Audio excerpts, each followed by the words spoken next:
भगवान राम पहुंचे श्रृंगबेरपुर में, जहां पर भगवान के परम मित्र रहते हैं जिनका नाम है निषाद राज।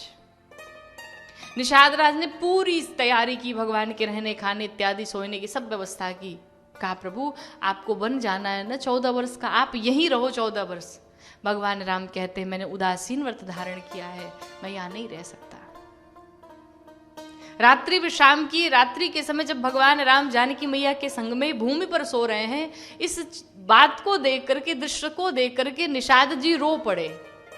मैया कैकेयी को भला बुरा सुनाने लगे, लेकिन लक्ष्मण जी समझाते हैं, कहते हैं महाराज जीवन में किसी के दुख आए या सुख आए, वो सब उसी के कर्म के अनुसार निर्धारित होता है। अगर आप दुखी हैं तो आपने जीवन में ऐसा किया है कि आप दुखित हैं, सुख आया तो आपने जीवन में ऐसा कार्य किया है कि आपके जीवन में सुख है, भोग है। काहू न कोहू सुख दुख कर दाता, कोई जो भी आप कर्म करते वही आपको प्राप्त होता है। लेकिन लक्ष्मण जी कहते आप जिसे देख रहे हैं सोता हुआ, ये तो भगवान है, इनके चरणों से ही गंगा मैया निकली हैं। वहीं पर केवट भैया रात्रि में सुन रहे थे। केवट भैया ने सोचा ये भगवान है, मैं इनकी कैसे सेवा करूं, और समय भी बहुत कम है। प्रातः काल ही उठे और गए केवट भैया जाकर के निषाद जी से कहे आए आज तट पर कोई नहीं होगा मेरे अलावा, मैं ही रहूंगा। निषाद जी ने कहा ठीक है।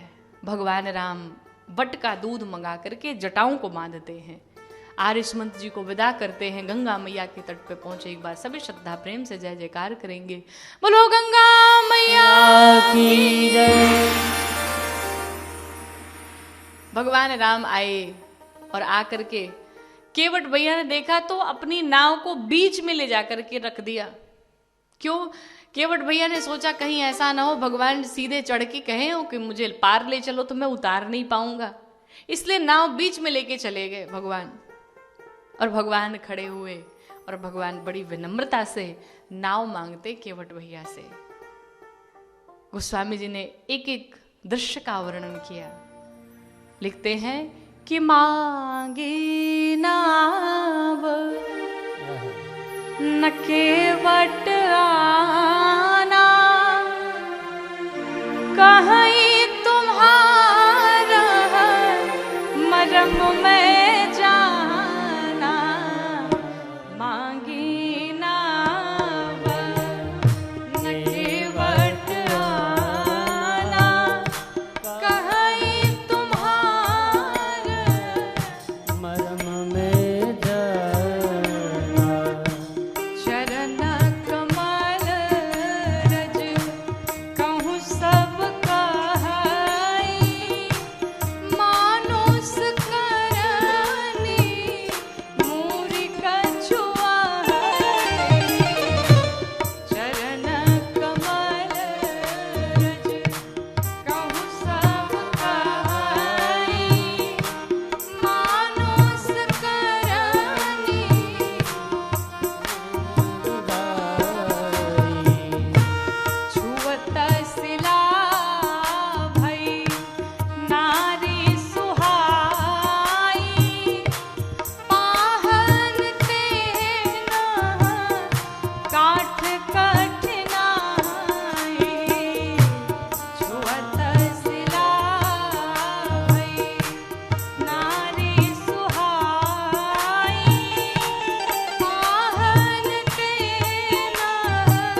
नाव मांगी, मांगी नाव न केवटाना।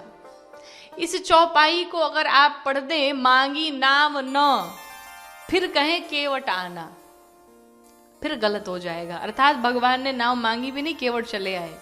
शुद्ध क्या है? मांगी नाव न केवट आना। भगवान ने बड़े प्यार से नाव मांगी, केवट भैया जरा पास चले आओ, मुझे पार कर दो। केवट भैया के नेत्र सजल हो गए, विचार करने लगे, दुनिया के लोग आते हैं, ऑर्डर देते हैं, और मेरे राम जी आए जो राजा हैं, जो भगवान है, वो भगवान कितनी विनम्रता से कह रहे मुझे जरा पार कर दो। अब केवट भैया दूर से कह रहे मैं नहीं आऊंगा, मैं आपके मरम को जान गया हूं। लक्ष्मण जी सोचे बचपन से मैं भैया के साथ हूं, आज तक मैं तो जान ही नहीं पाया, ये कहां से जान गया? क्या जान गए मरम? केवट भैया कहते हैं इनके चरणों में ऐसी बूटी लगी है जिस बूटी के स्पर्श से पत्थर की शिला नारी बन जाती है। और जब पत्थर को नारी बनने में टाइम नहीं लगा तो हमारी नाव तो और कोमल है, इसे कितना टाइम लगेगा? ना प्रभु ना, हम पास नहीं आएंगे लेकर के। एक शर्त है, अगर पार जाना चाहते हैं तो उस बूटी को कहिए तो पहले निकालूंगा, फिर नाव पे बिठाऊंगा। कवितावली जी में गोस्वामी जी ने अद्भुत लिखा, कहते हैं केवट भैया कि पात भरी सहरी सकल सूत बारे बारे, केवट के जाति कछु वेद ना पढ़ाई हो। सब परिवार मेरो याही लागे राजा जो हो, दिन बीतहीन कैसे दूसरे गढ़ाई हो। गौतमा के घरनी जो तरनी तरगी मेरो, प्रभु सोनी साध वही के बाद ना बढ़ाई हो। तुलसी के इस राम राम रे सो साची कहो, बिना पग धोवे नाथ नाव ना चढ़ाई हो। केवट भैया कहते घर में इतनी गरीबी है कि पत्ते पर भोजन करते हैं, और सुबह में भोजन हो जाए तो रात्रि में मिलेगा कि नहीं ठिकाना नहीं है महाराज। एक नाव ही है सहारा जिससे पूरे परिवार का, बच्चों का भरण पोषण करता हूं, और अगर ये भी चली गई तो क्या खाऊंगा? और तो और प्रभु हमारे घर में आप झगड़ा न लगवाइए। झगड़ा क्या? कहा अगर ये नाव चली गई तो हमारी पत्नी तो ये समझेगी कि ये नाव बेच करके दूसरा विवाह कर लिए। और महाराज सबको समझाना बड़ा सरल, पर पत्नी को तो नहीं समझा सकते, वो नहीं मानेगी। महाराज हमारे घर में आप झगड़ा न लगाइए। कहीं ऐसा तो नहीं किसी ऋषि को फिर से आप वरदान दे आए कि रुको रुको केवट की नाव उड़ा करके लाते? प्रभु जाति का मल्लाह हूं, कोई वेद का ज्ञान भी नहीं, कोई ब्राह्मण भी नहीं कि कथा करके अपना जीवन यापन कर लूं। प्रभु हमारे घर में झगड़ा न लगाइए। अगर आप चाहते हैं पार जाना तो सिर्फ एक यही काम कर दीजिए, आप पांव पखार लेते हैं, फिर वापस बिठाऊंगा आपको। भगवान मौन है, शांत है। जब कुछ नहीं बोले तो केवट भैया और पास पहुंचे और जाके थोड़ा सा और नाटक किया, भगवान के पूरे शरीर को टटोलने लगे। तो लक्ष्मण जी ने कहा ये भगवान को तुम टटोल क्यों रहे हो? केवट भैया ने कहा 2 मिनट रुकिए बताता हूं। केवट भैया 2 मिनट पूरा शरीर देखने के बाद कहे अब पता चला ये बोल क्यों नहीं रहे बेचारे। क्या पता चला तुम्हें? इनके तो पूरे अचला धोती देख लिया, इसमें तो पॉकेट ही नहीं है। मतलब का इनके पास तो 1 फूटी कौड़ी नहीं है, और हमने अपनी गरीबी पहले इतनी सुना दी। अब ये बेचारे सोच रहे अगर केवट मुझे नाव पर बिठाएगा तो मैं उतराई क्या दूंगा? अच्छा ऐसी बात है, कोई बात नहीं। अगर उतराई के डर से आप नहीं बोल पा रहे हैं तो प्रभु जाइए, मैं आपको इससे भी मुक्त करता हूं। गोस्वामी जी ने कहा कि केवट भैया ने बड़े बड़े भक्तों को पीछे छोड़ दिया, भगवान को मुक्त कर दिया अपनी उतराई से। कहते हैं कि पद कमल धोई चढ़ाई नाव, ननाथ उतराई चहो, ननाथ उतराई चहो, ननाथ उतराई चहो। मुझे कुछ उतराई में नहीं चाहिए। लक्ष्मण जी ने कहा हम तुम्हारी बात पर विश्वास कैसे करें? कहा विश्वास नहीं मेरी बात पे, कोई बात नहीं, विश्वास दिलाता हूं। केवट भैया कहते हैं कि मोहि राम राउर आन दशरथ शपथ सब साची कहो, शपथ सब साची कहो, शपथ सब साची कहो। कहा प्रभु अगर मेरी बात पे विश्वास नहीं है तो मैं भगवान राम की कसम खा के कहता हूँ, उनके पिता महाराज दशरथ की शपथ खा करके कहता हूँ कि पांव पखारूंगा, नाव में बिठाऊंगा, पर उतराई एक पैसे नहीं लूंगा। लक्ष्मण जी ने देखा मेरे भैया की कसम खा रहा है। लक्ष्मण जी को आया क्रोध, निकाल लिया बाण। कहते हैं कि बरुतीर मारहु लखन पे, जब लगी न पाया पखारे हो, लगी न पाया पखारे हो, लगी न पाया पखारे हो। लक्ष्मण जी ने निकाल लिया बाण, मार डालूंगा इसे, ये मेरे भैया की शपथ खा रहा है, मेरे पिता की शपथ खा रहा है। केवट भैया ने देखा कि ये बाण निकाल लिए। केवट भैया ने कहा मारना चाहते हो? बड़ी अच्छी बात, एक भाई खड़ा होकर नाव मांग रहा है और दूसरा भाई मारने को तैयार है। अगर मारना चाहते तो मार ही दो आप। आपको एक बात बताऊं लक्ष्मण जी, मरने में भी हमारा भला हो जाएगा। लक्ष्मण जी सोचे बड़ा विचित्र प्राणी है ये, मरने में तुम्हारा क्या भला होगा? केवट भैया कहते लक्ष्मण जी मरते समय लोगों के मुख में गंगा जल डालते हैं, और यहाँ देखो साक्षात गंगा मैया बह रही हैं। जैसे बाण लगेगा मैं गंगा जी में ही जाकर गिरूंगा। और दूसरी बात, मरते समय लोग सोचते जीवा पर राम का नाम आ जाए, और यहाँ पर तो मेरे रघुनाथ जी साक्षात खड़े हैं मेरे सामने। और रघुनाथ जी इतने तो दयालु हैं कि मेरा अंतिम संस्कार किए बिना नहीं जाएंगे। अब विचार करो, एक तरफ गंगा मैया, एक तरफ राम जी, और बीच में हमारा शव होगा। मेरे जैसे मृत्यु भला किसको नसीब होगी? लक्ष्मण जी सोचे ये बहुत चतुर है, बड़ा चालाक है। राम जी जब ये बात सुने मुस्कुरा पड़े। सुन केवट के बैन, प्रेम लपेटे अटपटे, बिहसे करुणा ऐन, चितई जान की लखन तन। जब राम जी ने सुना तो मुस्कुराए पड़े। ये अटपटे बैन सुनकर, अटपटे बैन क्या है केवट भैया के? जब भी कोई कसम खाता है तो अपनी खाता है, अपने बाप की खाता है ना? लेकिन केवट भैया प्रेम में इतने पागल हैं भगवान की कि अपनी नहीं खाए, राम जी की कसम खाए, राम जी के पिताजी की कसम खाए। और इसी भोलेपन को देख करके राम जी मुस्कुरा पड़े। कृपा सिंधु बोले मुस्काई, सो करु जीव तब नाव न जाई। मुस्कुरा के बोल पड़े तुम वही करो जिससे तुम्हारी नाव बची रहे। जैसे ही राम जी ने आदेश दिया कि जाओ पांव पखार लो, केवट भैया वहीं बैठ गए। लक्ष्मण जी सोचे ऐसा कौन सा शब्द बोल दिया जो इसके समझ में नहीं आया। कहे तब से तुम पखारने के लिए बोल रहे थे, अब जाते क्यों नहीं हो? तो केवट भैया ने कहा आपने सुना नहीं, भगवान ने धोने के लिए नहीं, भगवान ने पखारने के लिए कहा है। मतलब धोने पखारने में अंतर है क्या? कहा बहुत अंतर है।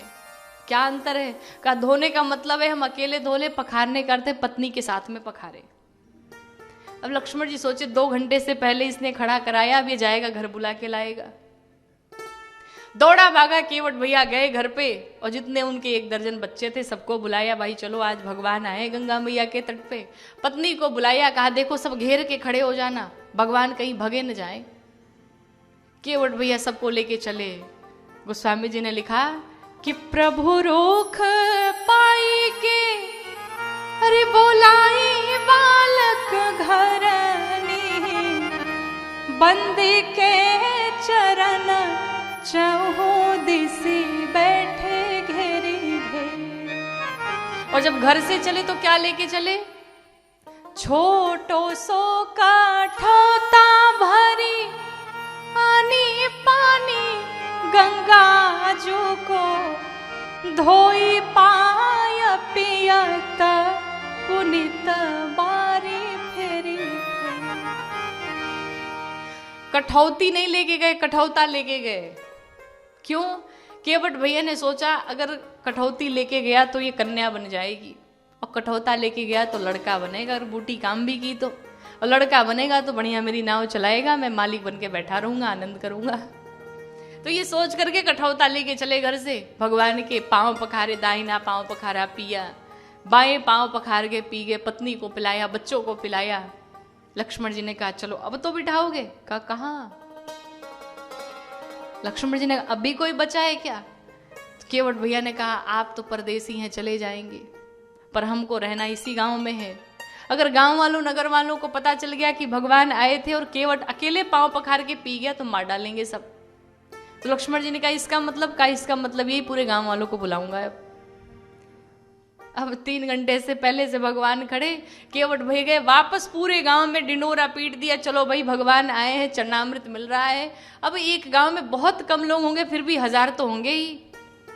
सबको बुलाया, लाइन से खड़ा कर दिया पंक्ति में, और सबको चरणामृत का पान बारी बारी से कराया केवट भैया ने। लक्ष्मण जी ने कहा अब तो विदा करो। लक्ष्मण जी को देख करके केवट भैया ने सोचा अगर अब कह दिया कि अभी भी लोग हैं तो पक्का बाण मारेंगे ये। तो धीरे से राम जी के पास जाकर के कहा प्रभु आपसे भी पहले यहाँ बहुत सारे लोग खड़े हैं। राम जी कहे सुबह से हम खड़े हैं और तुम कहते हो हमसे भी पहले खड़े थे, कौन है? नाथ अगर एक बार आप आदेश कर दे तो एक बार और पांव पखार लूं, और वो लोग कोई और नहीं बल्कि मेरे पूर्वज हैं, मेरे पितृ लोग हैं। नाथ मैं जात का मल्लाह हूं, मुझे वेद पुराण नहीं आता, मुझे धूम तर्पण विधि नहीं आती, और वो सब ऐसे ही खड़े हैं, कोई मुक्त नहीं हुआ। एक बार चरणामृत का पान करा दो तो सभी मुक्त हो जाए। भगवान ने अपने चरणामृत का पान कराया। यहाँ पर केवट भैया ने अपने सभी पितरों को मुक्त कर दिया। जैसे मुक्त किया, अब केवट भैया ने सबसे पहले राम जी ने श्री जानकी जी को बिठाया। हमारी मानस जी कहती है कि कहीं भी कोई भी रास्ते में यात्रा कर रहा हो, आपकी पत्नी संग में हो, आपकी बहन संग में हो, घर की कोई भी स्त्री आपके संग में हो, तो सबसे पहले उसे बिठाना चाहिए। राम जी ने क्या किया? सबसे पहले श्री जानकी जी को बिठाया, फिर राम जी बैठे, फिर लक्ष्मण जी बैठे, निषाद जी बैठे, और अंत में केवट भैया बैठे। जैसे ही चले गंगा मैया का वेग ऊपर आने लगा। गंगा मैया भी भगवान के चरणों का स्पर्श चाहती थी। मैया से निवेदन करते हैं भगवान। केवट भैया कहते मैया जरा धीरे बहो। क्यों? कि मेरे राम जी उतरेंगे पार, हे गंगा मैया धीरे बहो। मेरे राम जी उतरेंगे पार, गंगा मैया धीरे बहो। मेरे राम जी उतरेंगे पार, गंगा मैया धीरे बहो। मेरे राम जी उतरेंगे पार, गंगा मैया धीरे बहो। मेरे राम जी उतरेंगे पार, गंगा मैया धीरे बहो। धीरे बहो रे मैया धीरे बहो रे। धीरे बहो रे मैया धीरे बहो रे। धीरे बहो रे मैया धीरे बहो रे। धीरे बहो रे मैया धीरे बहो रे। वो जरा इनको लगा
मैया नाव पुरानी, गहरी नदिया नाव पुरानी, गहरी नदिया नाव पुरानी, चल पुरवैया ना गति ठहरानी, चल पुरवैया ना गति ठहराई, चल पुरवैया ना गति ठहरानी, चल पुरवैया ना गति ठहरानी। मेरे प्रियतम वो मेरे प्रियतम बड़े सुकुमार, गंगा मैया धीरे बहो, मेरे प्रियतम बड़े सुकुमार, गंगा मैया धीरे बहो।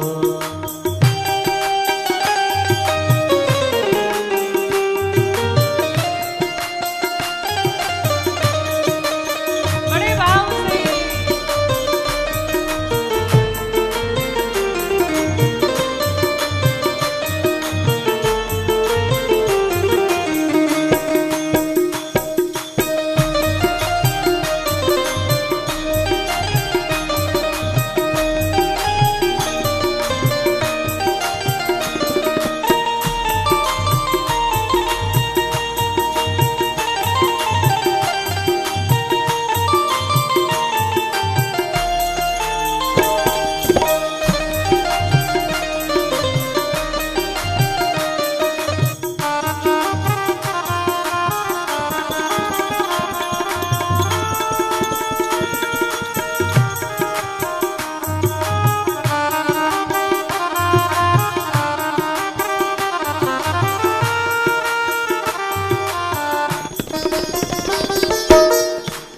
मैया राम सिया और लखन विराजे, राम सिया और लखन विराजे, राम सिया और लखन विराजे, राम सिया और लखन विराजे, शीश जटा तन मुनिपट साजे, शीश जटा तट मुनिपन साजे, शीश जटा तन मुनिपट साजे, शीश जटा तट मुनिपन जाने। आज शोभा आज शोभा आज शोभा बनी है अपार, गंगा मैया धीरे बहो, शोभा बड़ी है अपार, गंगा मैया धीरे बहो।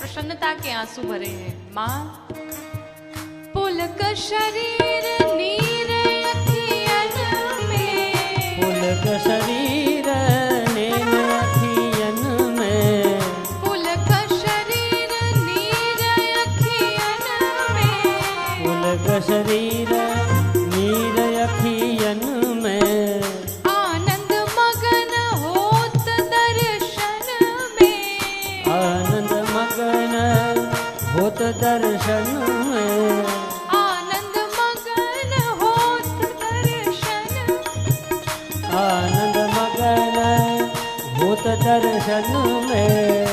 भव सागर से, भव सागर से, भव सागर से मोहे उतार, गंगा मैया धीरे बहो, गंगा मैया धीरे चलो, ओ मेरे राघव जी उतरेंगे पार,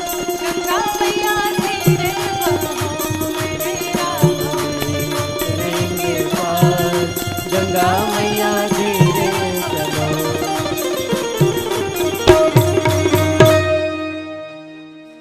बोलो श्याम रामचंद्र भगवान की। मेरे राघव जी उतरेंगे पार, हे गंगा मैया धीरे बहो। भगवान को पार उतारा केवट भैया ने, और जैसे ही पार उतारा केवट उतरी, दंडवत की ना, सबसे पहले दंडवत प्रणाम किया। भगवान सोच में पड़ गए, मैं पिता हूं, ये पुत्र है हमारा, इसे उतराई क्या दूं। श्री जानकी जी देख रही थी कि भगवान संकोच में है, उनके पास कुछ देने के लिए नहीं है। मैया ने तुरंत क्या किया, पियहि की सिय जान निहारी, मणि मुदरी मन मुदित उतारी। अपनी अंगूठी निकाली और भगवान को प्रदान किया। जैसे ही केवट भैया ने देखा कि माँ के शरीर पर एक भी आभूषण नहीं और एक अंगूठी जो बची वो भी मुझे दे रही है, केवट भैया नाथ के सामने रो पड़े, प्रभु आज मुझे क्या नहीं मिला। केवट भैया कहते हैं कि नाथ आज मैं कहा न पावा। क्या नहीं मिला, मिटे दोष दुख दारिद दावा। प्रभु इन नेत्रों में जो लालच थी, किसी भी वस्तु को देख करके सोचते थे कि मुझे मिल जाए, आपके दर्शन मात्र से वो लालच समाप्त हो गई, दरिद्रता समाप्त हो गई। हृदय का जो संताप था आपके चरणामृत का पान करके वो भी दूर हो गया। मुझे क्या नहीं मिला प्रभु, मुझे कुछ नहीं चाहिए। ध्यान रखिए, भगवान जहां जहां गए सबने भगवान से कुछ ना कुछ मांगा, लेकिन आज केवट भैया को भगवान दे रहे तो कह रहे मुझे नहीं चाहिए। केवट भैया कहते प्रभु कि अब कछु नाथ न चाहिए मोरे, अब कछु नाथ न चाहिए मोरे, अब कछु चाहिए मोरे। दीन दयाल अनुग्रह तोरे। प्रभु मुझे आज क्या नहीं मिला, क्या नहीं दिया आपने, सब कुछ तो प्राप्त हो गया, और जिसे राम मिल जाए उसको पाने को शेष क्या रहा। मुझे कुछ नहीं चाहिए। और जो कुछ नहीं मांगता, भगवान से कुछ भी निवेदन नहीं करता, भगवान उसे अपनी भक्ति दे देते हैं।